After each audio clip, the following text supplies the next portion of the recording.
Hey everyone, welcome back to the Steel Donut Collective. My name is Connor, and with me today is Matt. Yeah, doot, it's trucks, bitches. Boom! And Blake.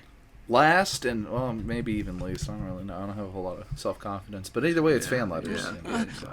Pulling a Riley here. Not only is it fan letters, we're back in the final episode of fan letters. The exciting conclusion, I guess. Unless Riley Pool 27 comes back after a 2-year hiatus, but... In which case, we'll have a new video out.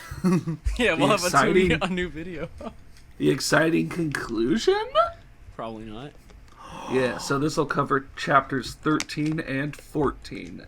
Let's get rolling.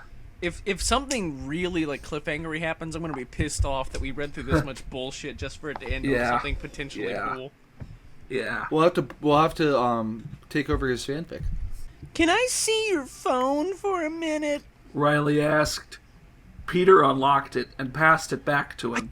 I don't care, Peter fucking unlocked it. I assumed that. Do you want my phone for? What do you want my phone for? Is this something that you think you'll be able to get from the message? No, I just want to play Angry Birds.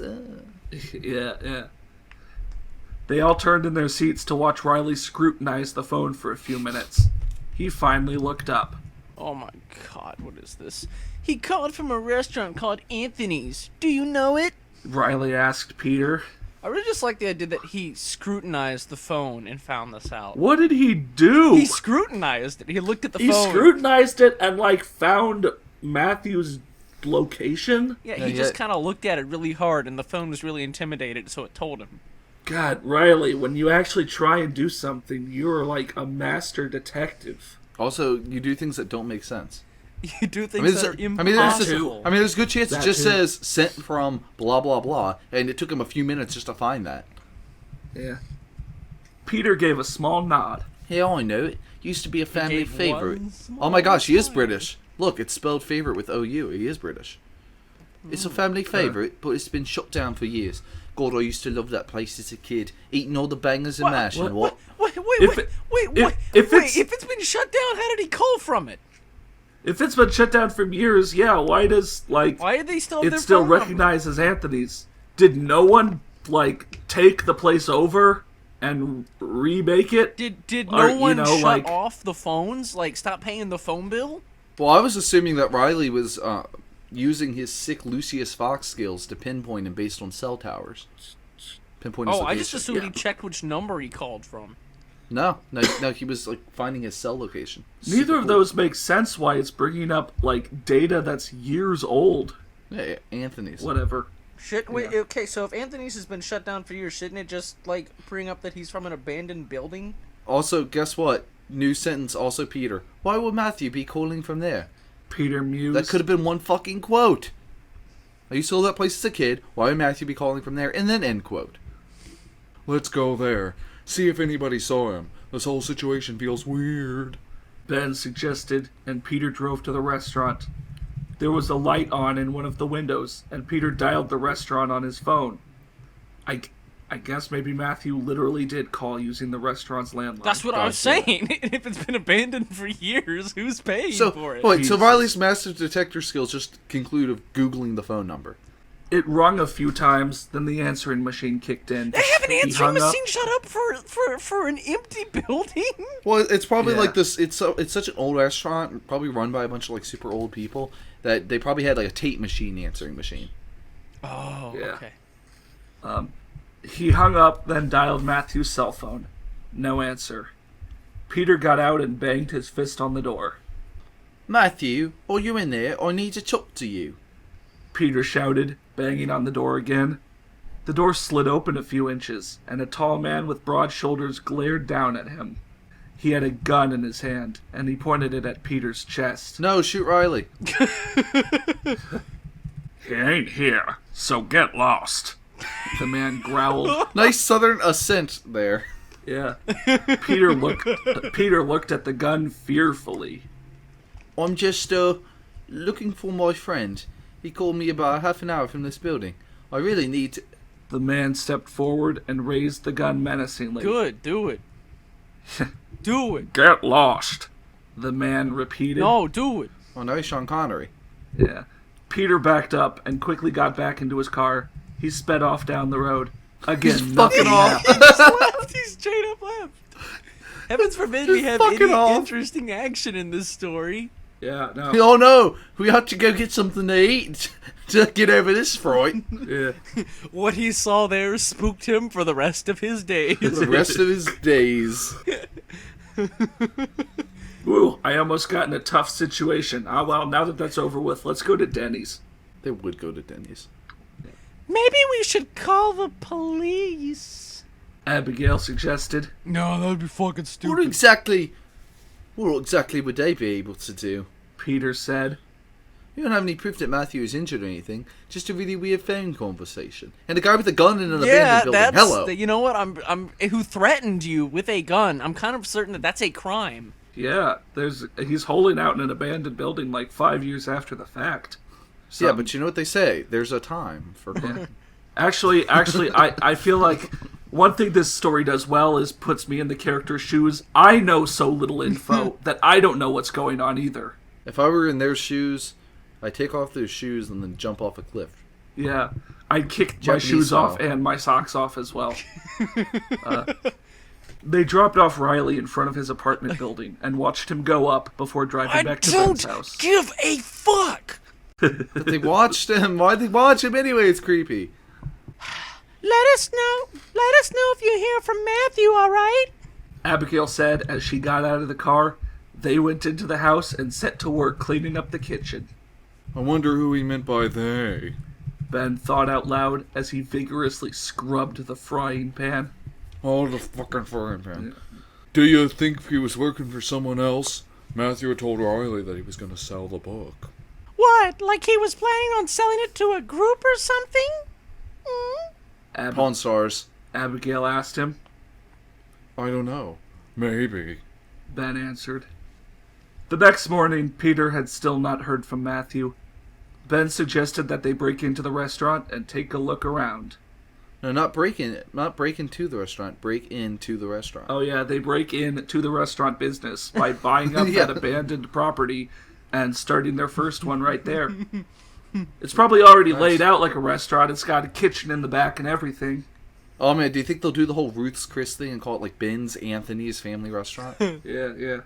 Ben's Great Grubs or some shit like that.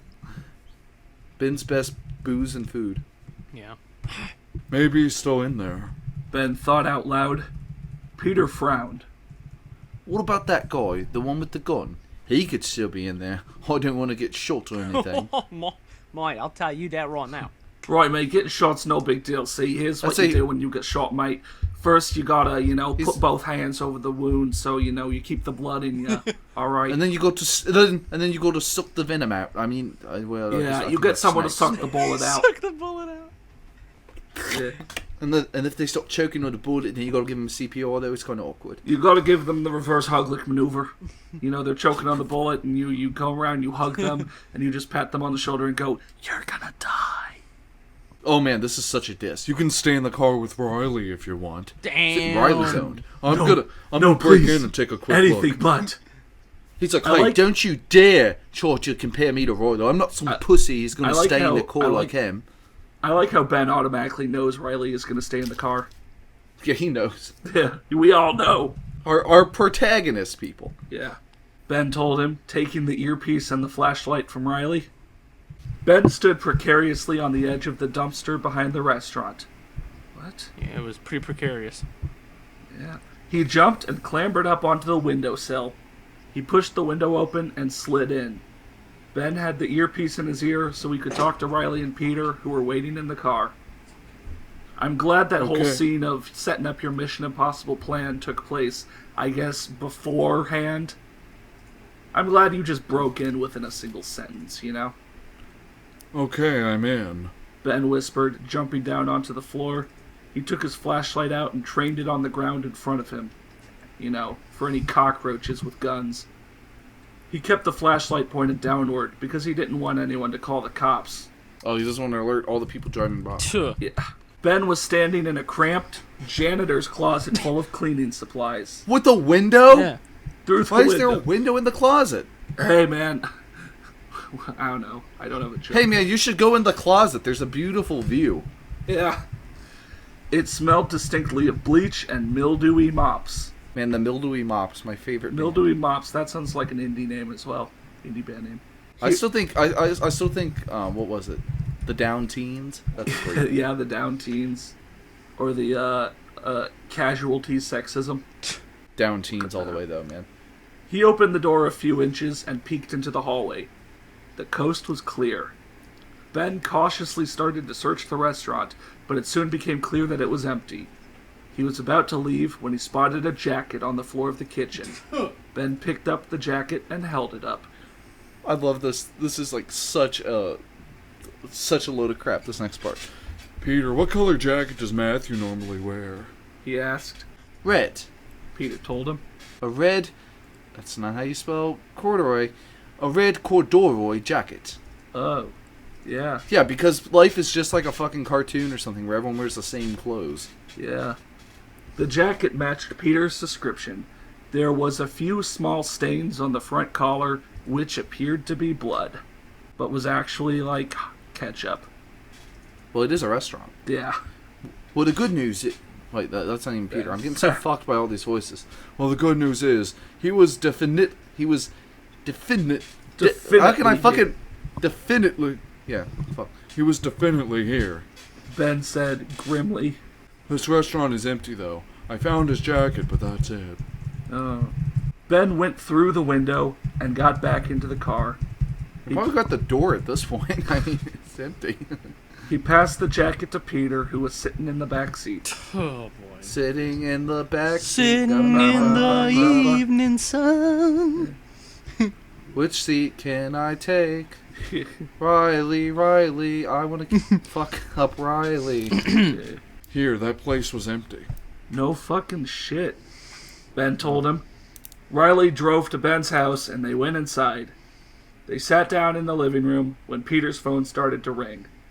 He answered, seeing that it was a blocked number. He wouldn't have answered if it wasn't a blocked number, I guess. Hello, Peter speaking. He said, hoping desperately that Matthew was on the other end, safe and sound. Safe and sound. Dun, dun. Ben and Riley instantly stopped talking to hear what was being said.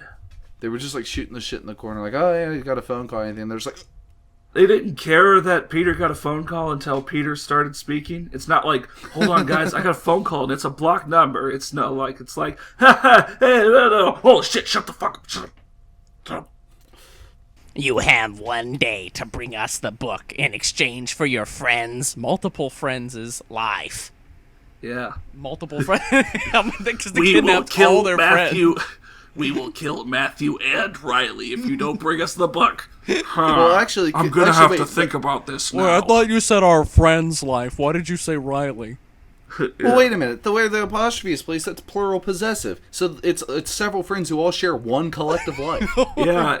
It's like a bunch of multiple personality disorders. No, what it is like it's like a Horcrux. Like they're all spread apart, but they all share one life. Oh yeah. I only regret that we have but one life to live. Yeah. We will call you with further instructions. The man said, hanging up. Hey, Wait, Peter. I want to talk to him. Hey Peter, how bad would you feel about Matthew dying?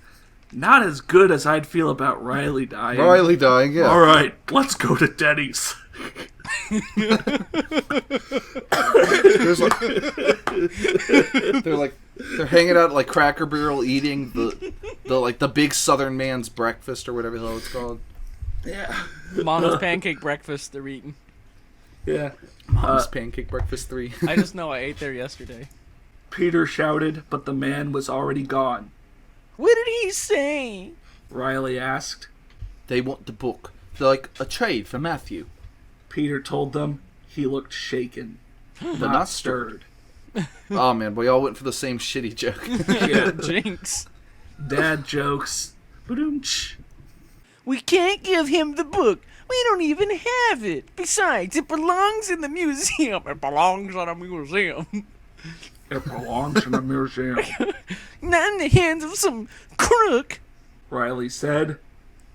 Peter frowned at him. Fuck you, little Riley. Riley, he's my best friend.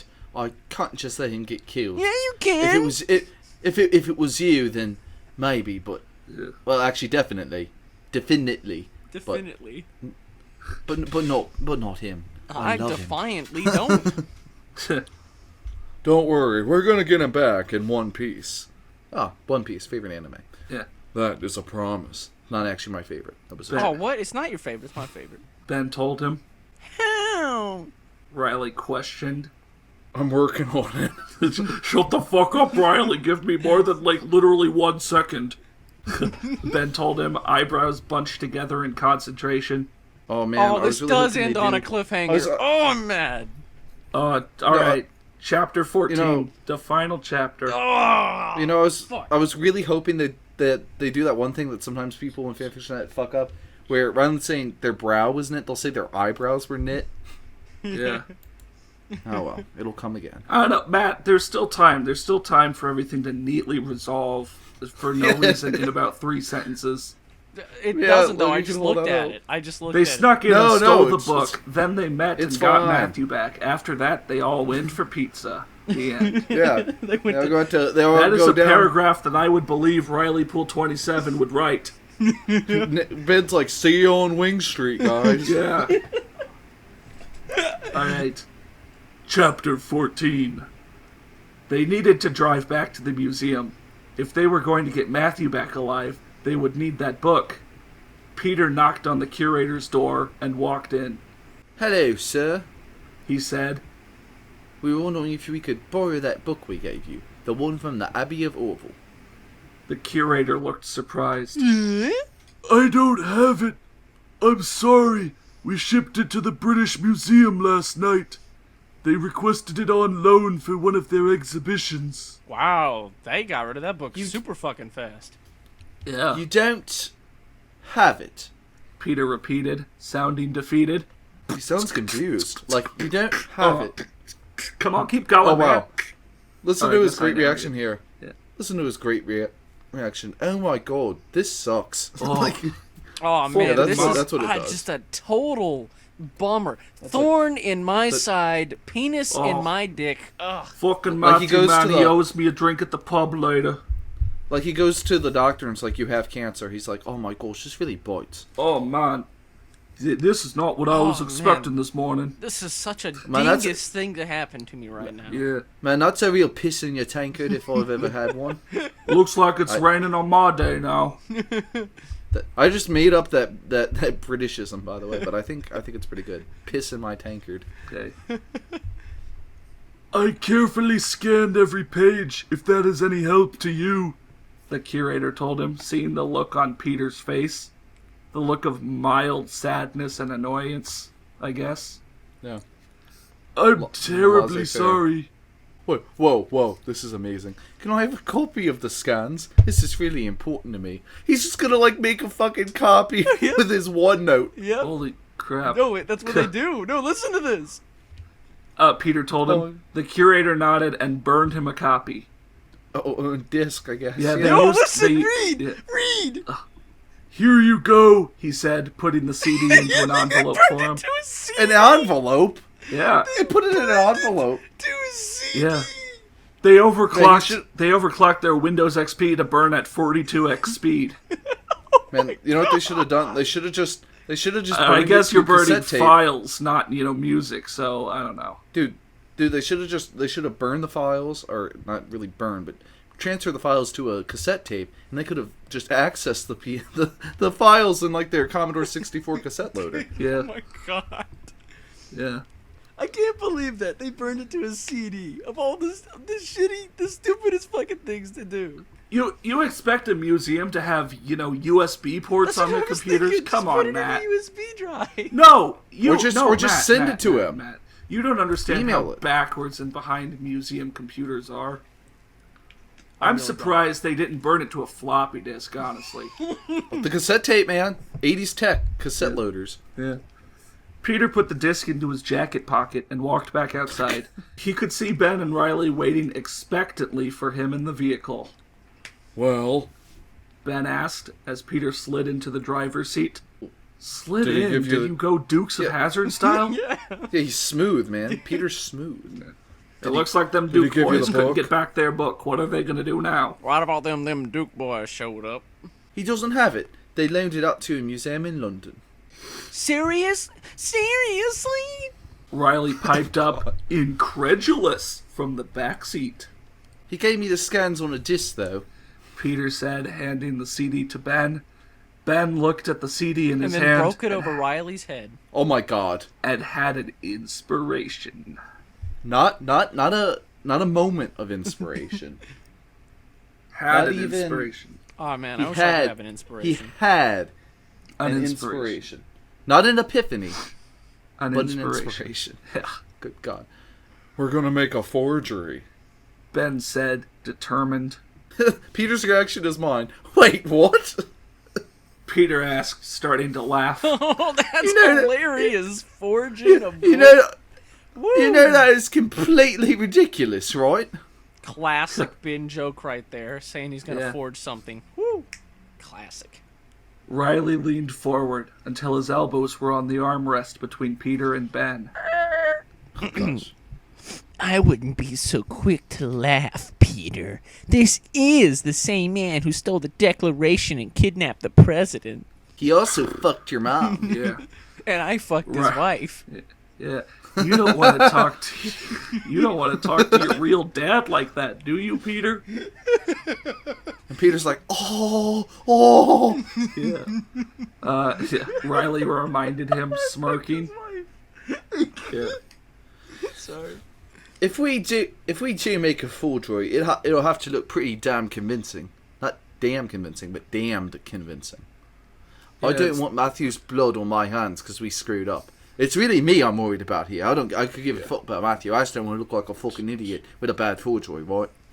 If word gets out that we made a forgery off of a bunch of files we got on a CD, man, oh man, I will never live it down. So People are gonna laugh at me for putting files on a CD, even if I tell them I didn't do it. yeah, they were gonna be like, "Why didn't you use a USB?" And I was like, "I couldn't. The computer had no USBs." And they were like, He was like, "Don't you know they didn't Right. have USBs in the '70s? That's when this computer was from." "Yeah." Oh my gosh, you know what? He should have just had them the files printed out in a paper format. Yeah, what skip the middleman. Peter The old Yeah. punch cards. Peter finally said after giving it some thought. Don't worry, we'll be thorough. Ben reassured him as he handed the CD to Riley. Don't hand it to Riley. You're The- never gonna get it back. The end. The end of fan letters. Dun dun dun dun dun dun dun dun dun dun Man. dun dun dun dun. What a shitty That- ending to a shitty that's- story. That's it. Reviews. Oh yeah, now we can finally check out all the reviews. And by that I mean the 5 review- reviews. Review from the fantastic username of the Miss America. Ben could totally be Riley's dad. Anyway, I love it and update soon. He totally could be. Ben probably slept with every girl this side of Baltimore. You know, he was wild in his college days. I love this next person's username because it's very relevant to the story. Genderbender25 says, "Cool, peaked." Peaked? Yep, I'm Yeah. They've been peeked at. Yeah, Don't peek at me. I peeked Yes. at the later chapters. I peeked your mom, yeah. Guest says, "Keep going. This is good." Smile. Genderbender again. And these reviews are almost as bad and shit as the story. They just have Yeah. less pizza in them. Yeah. Less- Well, less yeah, some people pretty eating. bog standard reviews. Yep. Well, I like that's- one thing I'd like to that's add a- though is all these reviews are from pre-chapter 10. So like once we get to 2014, like no one read the story anymore. Oh my god, this guy actually has. I just went to the author's profile. Riley Poole actually just wrote a story about a group of people from Teen Wolf opening a pizza shop. Or working at a pizza shop. What? Oh my god! Which Yeah. one? Hale's Pizza. It's called Hale's Pizza. They get a job at Hale's Pizza. And that's I'm sorry. He's written so much that I actually can't find that. Oh my god. Here's one called Home Cooked Food. So that food, he really does have like a food thing, doesn't he? What? What is this? The 13-year-old Riley Poole nervously auditions for the high school production of Hamlet alongside 11th grader Ben Gates. What a great story setup. All right. Well, that's, Although the idea of a teenage Nicolas Cage doing Shakespeare. Also, I is just really realized that we're in intriguing to me. 2016, not 2015, so his last update was like a year ago. All right, that was Fan Letters. Everyone, thank you for joining us on this not really Flaccid as fuck adventure. placid adventure. I hope you got to laugh with us at the shenanigans of Riley Poole, and that's pretty much all the story had going for it. So Yeah, it was pretty bad. yeah, it's Later. over. That's all I can say. Hope you Thanks have for watching. Have a good dinner. Yeah, have a good dinner. lunch, have a good dinner, have a good breakfast. Be sure to eat all those pizzas, but don't drink all your soda.